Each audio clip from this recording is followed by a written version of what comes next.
Yo, what is going on, guys? Today I wanted to do a tutorial of how to make your game look a little bit brighter and have less shadows in H1Z1 King of the Kill. Now, if you have played since the new update, you will notice that the game has gotten exceptionally darker and there's a lot more shadows. It doesn't look very good in my opinion, but Daybreak did say that they wanted the game to look this way and this is how they want to keep it.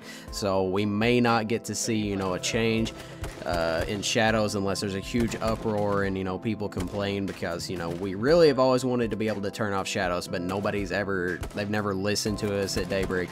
They're very well known for not listening to us at all and doing retarded stuff that nobody wants to have happen. But I'm not going to get into that because I'm going to start going off on a rant. But what you're going to do here is you're going to go into your Steam, go to Games, right click on H1, go to Properties, and click Browse Local Files. Now you're going to go to your user options.io, and it should say max local shadows equals 4 and fog shadows enable equals 1. Now what you're going to do is turn both of those off. Now here I'm going to show you what it looks like with them turned on by default. It basically makes the game look really foggy at 500 render distance. I've been playing on 1000 render distance since the update came out because it looks a little bit better and you don't get the shadows as right in your face as they normally are.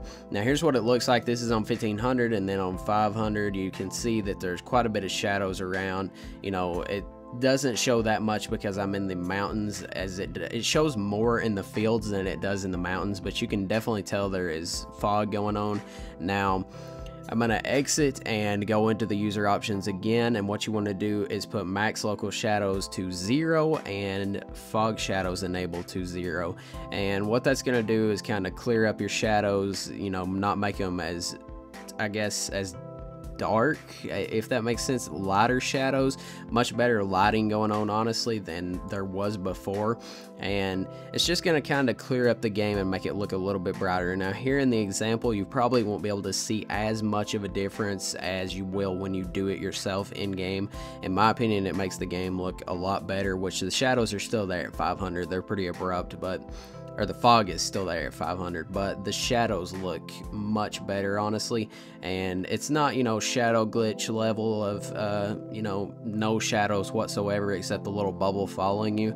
But if you do the shadow glitch, which is kind of complicated now, not really, but you still have to region change and all that. If you do that, I've heard that the bubble doesn't follow you around like it used to did. I haven't tried myself, but let me know in the comments if it does, and I'll talk to you guys in the next video. Peace.